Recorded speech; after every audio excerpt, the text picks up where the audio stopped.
Hello, buddy. Welcome back to the Tin Man's Corner channel.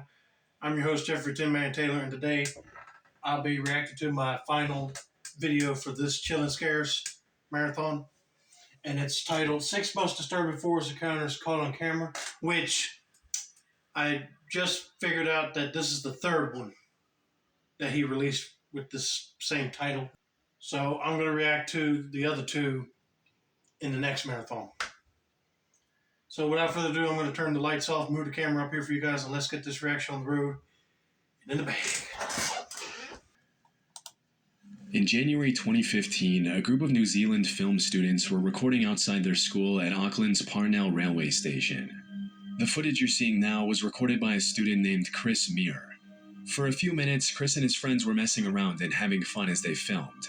But that's when the group spotted a man and a woman wearing creepy white masks hiding in the tall grass next to the station and staring ominously at the camera.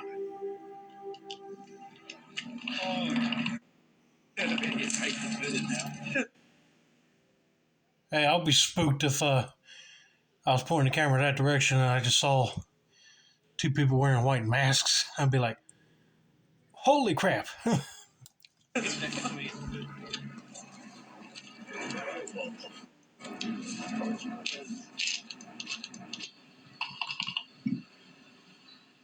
As it was later revealed, Chris and his buddies first thought that the masked people were probably pranksters from the school trying to creep them out, which is why they can be heard laughing throughout the footage. However, the students later confessed that it was more so nervous laughter and that they were actually pretty terrified during the encounter. Hey, I would too. I'd be like, what are these people doing here? I don't recognize them. Disturbingly, looking at the footage, they noticed that the couple appeared to be armed. In some of the clips, it looks like one of them is holding a pistol. Oh crap, you need to get out of there quick.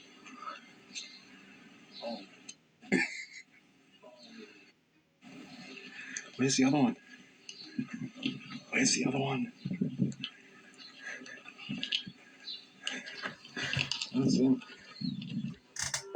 As soon as the suspects got a little too close for comfort, the group ran back to the main road, after which they reportedly saw a police chopper approaching the area of the incident. It's not entirely clear who called the cops that day, but based on my research, this wasn't the first time the couple had harassed the public with their creepy masks and weapons. Earlier that week, they had terrorized a woman at Auckland's Domain Park, but left before the police were able to arrest them. When the cops arrived at the train station, Chris and his friends gave them the report, after which the Auckland Police Department uploaded a Facebook post where they urged the suspects to come forward and warned civilians to stay far away from the masked couple if they saw them. They also cautioned that if they saw someone carrying what appeared to be a weapon, they had no way of knowing if the weapon was real or fake and would be forced to approach the situation as if it were real. Shortly after that, the suspects reportedly came forward to talk to the cops. Throughout the investigation, the authorities didn't release a whole lot of information to the public about who these people were, whether their weapons were real, or what their intentions were. But one thing we know for sure is that this wasn't just an innocent prank. In fact, when a lot of people online started accusing the students of staging a prank just to get attention, a spokesperson from the school came forward to clarify that the masked suspects had nothing to do with the institute. According to an article from Vice, a police spokesperson later confirmed that the weapons were fake. But I wasn't able to find any official confirmation of this, and to this day, not a lot of people know who the suspects were or why they were terrorizing the public for no reason. Whatever the case, it's a good thing Chris and his friends were able to get away before things took a turn for the worse. I'm glad they got out when they can, but also when the camera zoomed in on these people, I looked at their masks and I was like, wait a minute. Are they wearing those Trick or Treat Studios Michael Myers masks? And I got looking at it closer. I said, wait a minute, those are those Fun World blank masks that you could buy during Halloween. Well, I couldn't find none at any of the Walmarts I went to, so you could probably still buy them. But anyway, I just noticed that because I like painting them. And those masks do give off a scary vibe just by itself. But yeah, I don't know what their intentions were. That's just scary to come across, though, when you're filming. I'm glad those people did turn themselves in to talk.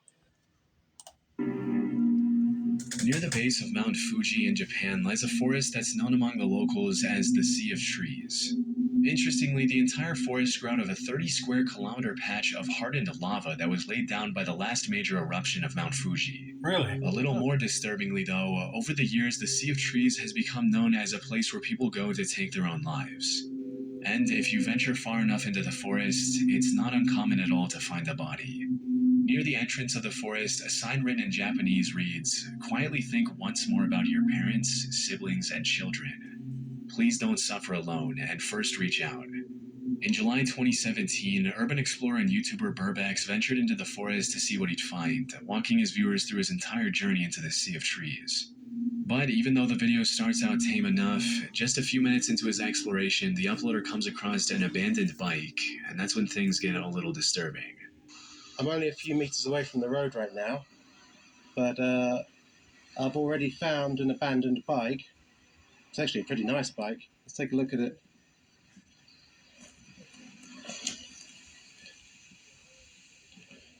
I don't think it's been here a long time. What have we got in here? And there's a packet for a knife. I think I've just found some kind of note in a bag. It says 1211. I can't quite make out. I think this is somebody's name just here. And I'm not sure what this means. Hey, I wouldn't know what all this Japanese writing is either.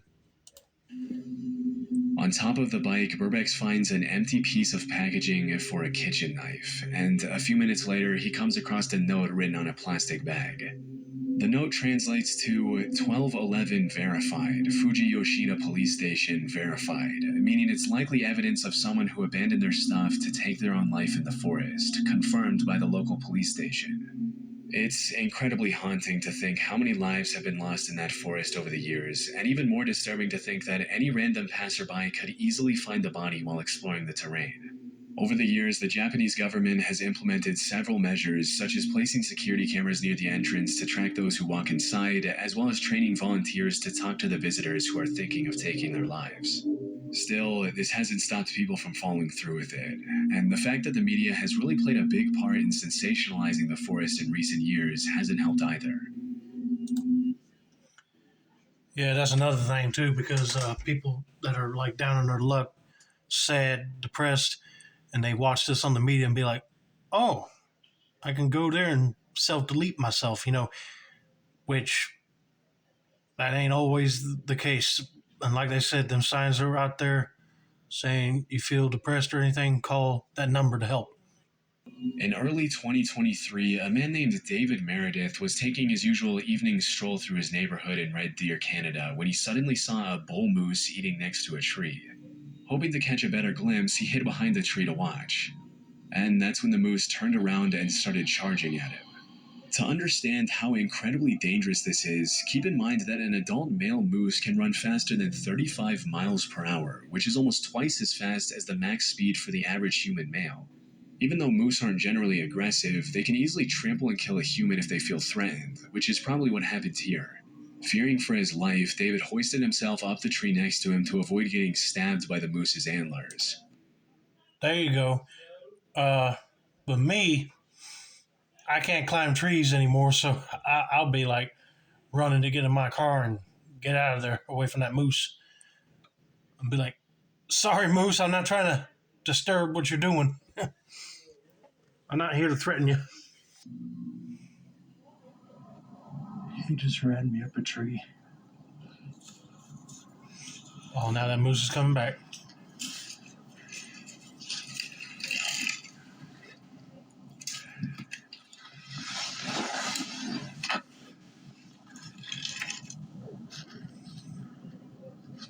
As soon as he was out of the moose's reach, he started recording. For about 30 seconds, the moose just stares at David, and you can hear the uploader's nervous breathing as he waits for the moose to leave. But shortly after, the moose starts charging back and forth with its head down, which is a clear sign that it's stressed and would probably trample David if he were to come down or fall from the tree.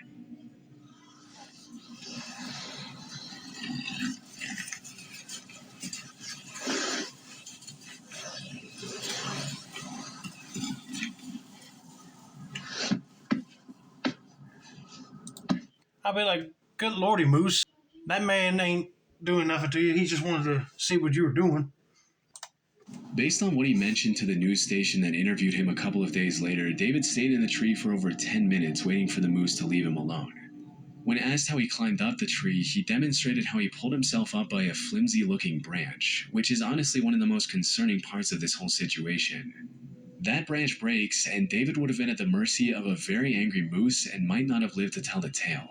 Luckily, after seeing that David wasn't coming down, the moose finally gave up and ran off, thanks to which the uploader was able to come down safely after waiting it out for around an extra half hour.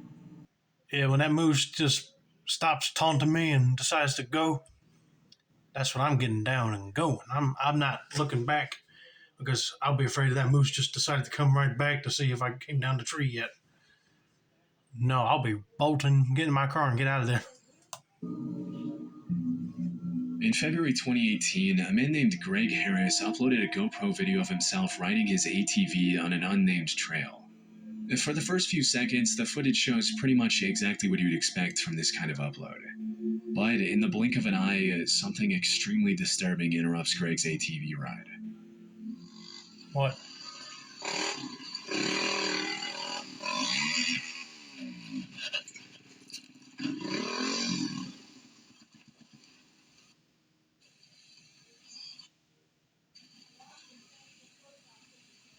What happened?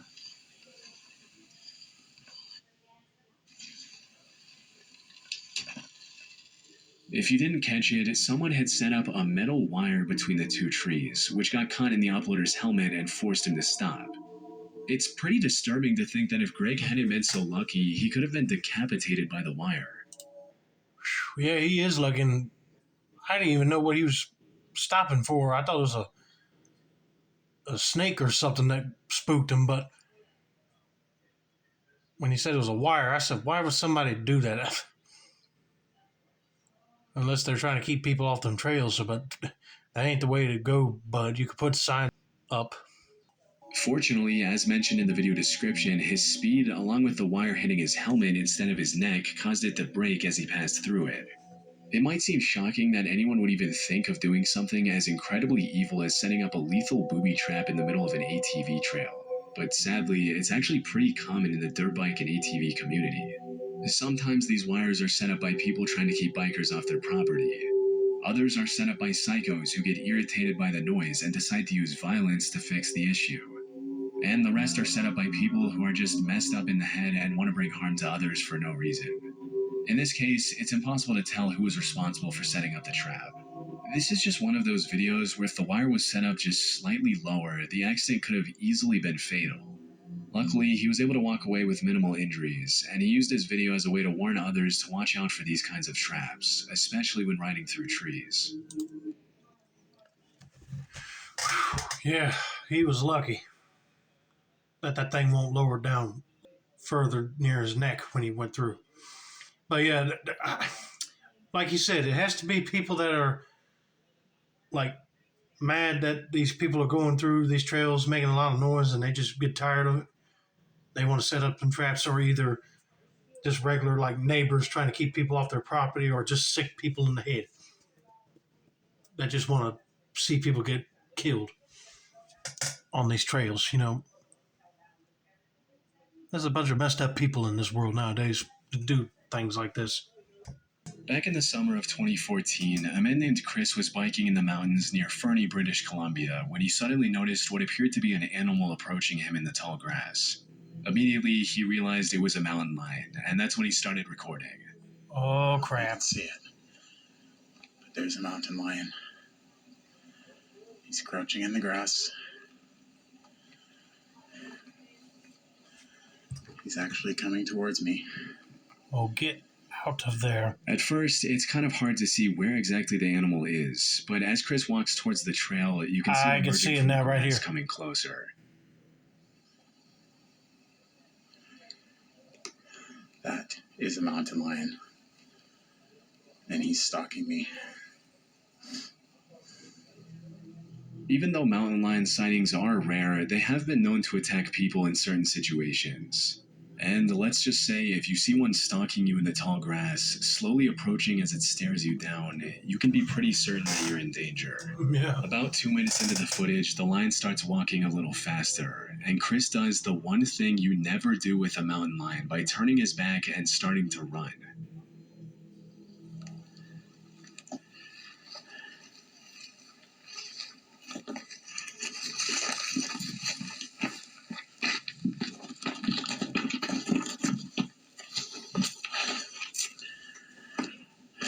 Hey, Mr. Mountain Lion. How are you doing? Nice to see you. Nice to see you. I am much bigger than you. He's looking to attack you, brother. You shouldn't have not turned your back. I'll be carrying like some sort of pepper spray or something just to repel that thing and get it away from me. Over the next couple of minutes, Chris tries to get the animal to go away, but it only walks around him and continues to stalk him, staring him down in the tall grass near the entrance to the woods. A couple of minutes later, the uploader manages to take a few steps toward the main trail back to his car, but he doesn't get too far before the mountain lion cuts him off again. Stay back. Stay there.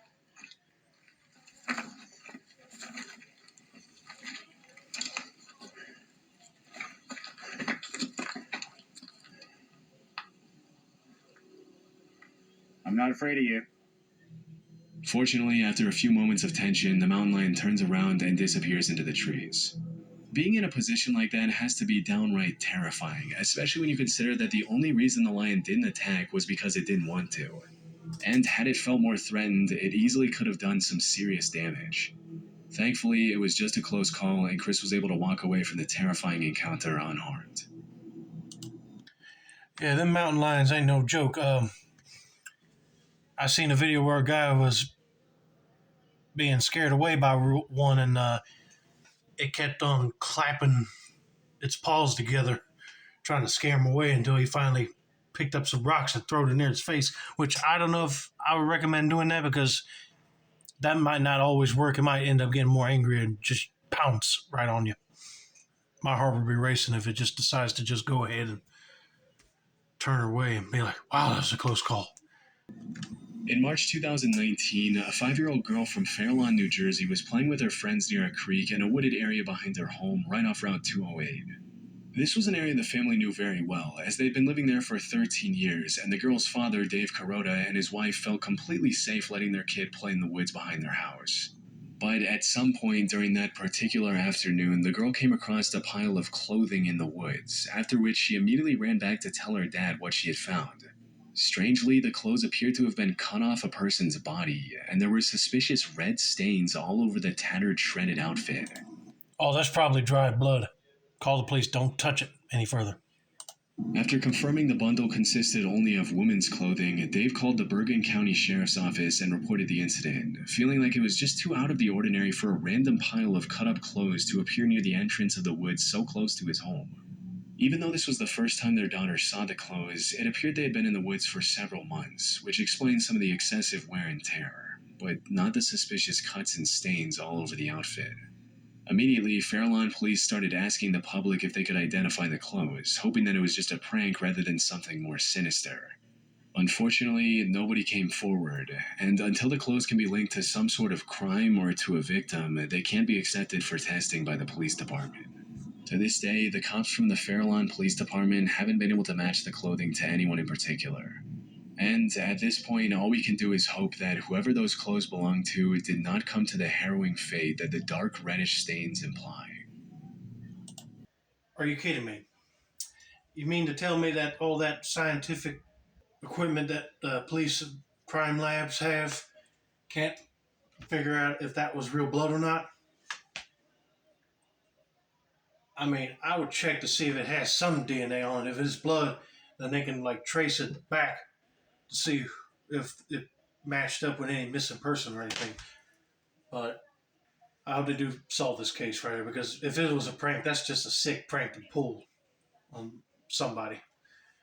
But anyway, that's going to be it for now. Don't forget to like, subscribe, turn on post notifications for more chill and scares content like this. This has been another installment of the Tin Man's Corner channel.